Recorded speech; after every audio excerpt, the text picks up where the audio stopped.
भारत माता के पूरे तट को देखना चाहता हूँ, वहाँ जाके फिशरमैनों को मिलना चाहता हूँ। हमारे देश में और कर्नाटका जो हमारा नेबरिंग स्टेट है उसको across the counter 40,000 litre 78 rupees 49 पैसा में मिलता है सर। स्मॉल छोटा है सर जेटी, और हमारा जो लकड़ी का छोटा बोट है ना वो वापस क्लैश होता है एक दूसरे के साथ और मेंटेनेंस को आता है। इसके लिए we have asked honourable fisheries minister of Goa, हमको एक फ्लोटिंग जेटी दे दो with petrol pump facilities for small boats. I think is put up the matter, please see into it sir. हमारा क्या होता है, जो पैसा छोटा बोट को बचता है साल को मेंटेनेंस को खराब होता है। इसके लिए ये अगर हमको फ्लोटिंग जेटी आप देंगे प्राइम मिनिस्टर मच्छीमार स्कीम में, तो हमारा मेंटेनेंस का कॉस्ट बचेगा और कुछ तो सेविंग होएगा। Thank you sir. ये मेजर डिफिकल्टी है without even your scientific. The central government has spent 7 crores on this light fishing in CMFRI, and they have done a study for 3 years, and it was proved that scientific LED fishing is the most sustainable fishing. And all the efforts that were done by the CMFRI, I want to down now because the resources that are in the sea we are unable to harvest due to this ban. We have to relook into it, how we have to also protect the smaller fishermen. If we compare to other countries, all these sizes of boat are divided. Like the smaller boats can fish in. वेळसामको आणि बांधून घेतलेलं आसा त्या खातीर तांचें निवेदन आसा, जे तुमचें निवेदन आसा ते तुमी दिल्यात।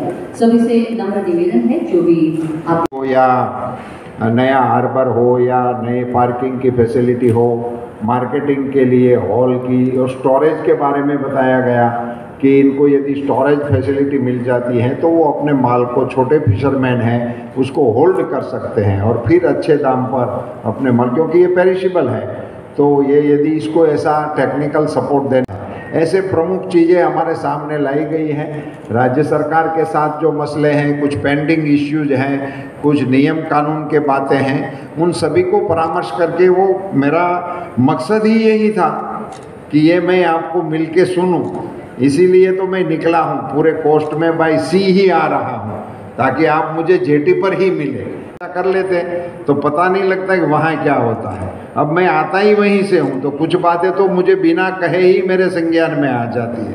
तो ऐसे विषयों पे हम काम करने के लिए निकले हैं। प्रधानमंत्री श्री नरेंद्र मोदी जी के नेतृत्व में जो सरकार चल रही है, आप लोगों के साथ बड़े खुले मन से मुझे कहना है कि नरेंद्र मोदी भारत के ऐसे पहले प्रधानमंत्री हैं जिन्होंने फिश सेक्टर को प्राइम सेक्टर माना है, और इसी के नहीं था तो आप सुनाते किसी को, कोई विभाग ही नहीं था इसके बारे में, फोकस ही नहीं था।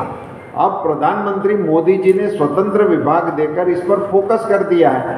संयोग से इस विभाग में काम करने का मुझे अवसर मिला, इसलिए मैं आपके बीच में आया और आपकी बातें सुनने का, देखने का मुझे मौका मिला।